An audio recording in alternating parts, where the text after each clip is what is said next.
আসসালামু আলাইকুম রহমতুল্লাহি ওয়া বারাকাতুহু।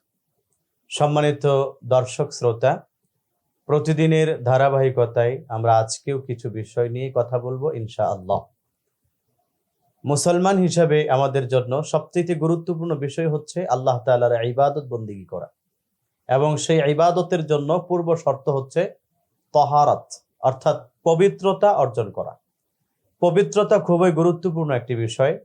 পবিত্রতা অর্জন ব্যতীত নামাজ, তিলাওয়াত, আল্লাহ তাআলার ইবাদত বন্দেগী এগুলো গ্রহণযোগ্য হয় না, কবুল হয় না। এজন্য ফিকহের কিতাবগুলোতে এবং হাদিসের সুনান গ্রন্থগুলোতে কিতাবুস সালাত তথা নামাজ অধ্যায়ের পূর্বে কিতাবুত তাহারাত পবিত্রতা অধ্যায় আলোচনা করা হয়েছে। কারণ ইবাদতের জন্য, নামাজের জন্য পবিত্রতা পূর্ব শর্ত। আরবিতে একটি প্রবাদ রয়েছে, ইদা ফাতা শর্তু ফাতাল মাশরুত, অর্থাৎ শর্ত যখন ফৌত হয়ে যায় তখন মাশরুত এটাও ফৌত হয়ে যায়। এজন্য প্রিয় মুসল্লিয়ানে কেরাম, আমরা আজকে পবিত্রতা বিষয়ে কিছু কথা শুনবো ইনশাআল্লাহ। আর পবিত্রতা অর্জনের মধ্যে সবচেয়ে গুরুত্বপূর্ণ কয়েকটি বিষয় রয়েছে। এর মধ্যে অন্যতম একটি বিষয় হচ্ছে গোসল করা। গোসল এটা পবিত্রতা অর্জনের অন্যতম একটা মাধ্যম। এই গোসলের কিছু প্রকার রয়েছে। গোসল মূলত 4 প্রকারে বিভক্ত। প্রথম প্রকার ফরজ, দ্বিতীয় প্রকার ওয়াজিব, তৃতীয় প্রকার সুন্নাত, চতুর্থ প্রকার মুস্তাহাব। পর্যায়ক্রমে আমরা সবগুলো বিষয়ে আলোচনা করার চেষ্টা করব ইনশাআল্লাহ। আজকে প্রথম দিন হিসেবে আমরা গোসলের ফরজ বিষয়গুলো নিয়ে আলোচনা করব। গোসল ফরজ হয় মূলত 5 কারণে। 1 নাম্বার, যে কোনো প্রাপ্তবয়স্ক নারী অথবা পুরুষ যখন শাহওয়াতের সাথে বীর্যস্খলন হয় তখনই তাদের জন্য গোসল করা ফরজ হয়।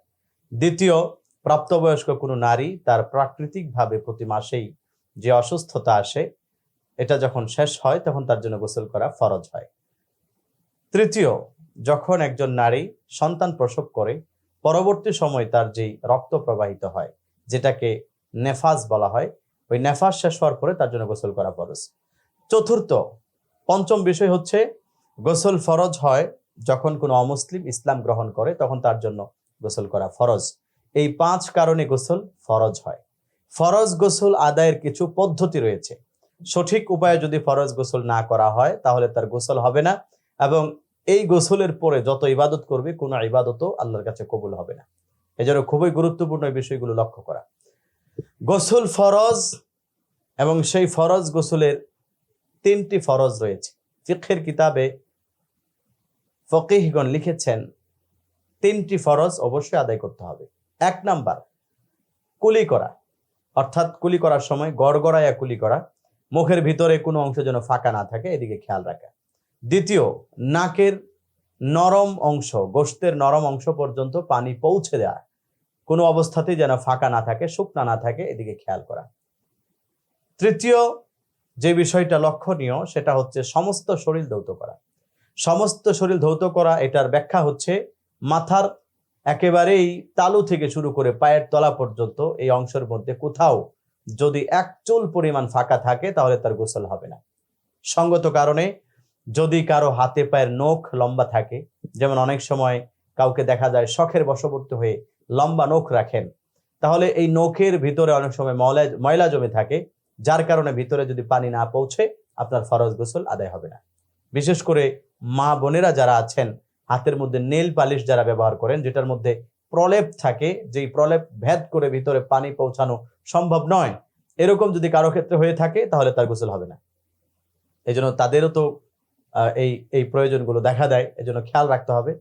কোনো পুরুষ যাদের পায়ের নখ লম্বা, হাতের নখ লম্বা, নখ যেন লম্বা না থাকে, ভিতরে যেন পানি পৌঁছে এদিকে খেয়াল করতে হবে। যাদের দাড়ি ঘন, দাড়ির ভিতরে যেন পানি পৌঁছে এদিকে খেয়াল করতে হবে। কারণ কোরআনুল কারীমের মধ্যে আল্লাহ রাব্বুল আলামিন পবিত্রতা অর্জনের ব্যাপারে অত্যাধিক গুরুত্ব আরোপ করেছেন।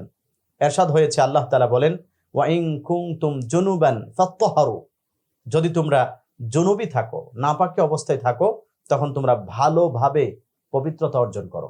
মুফাসসিরিনে কেরাম আয়াতের ব্যাখ্যায় গোসলকে বুঝিয়েছেন। গোসল গুরুত্বপূর্ণ একটি বিধান। সম্মানিত হাজিরিন, পর্যায়ক্রমে আমরা পরবর্তী মাসআলাগুলো আলোচনা করব। আজকে এই পর্যন্তই। যতটুকু শুনলাম আল্লাহ তাআলা আমাদের সবাইকে আমল করার তৌফিক দান করুক। ওয়া মা তৌফিকি ইল্লা বিল্লাহ।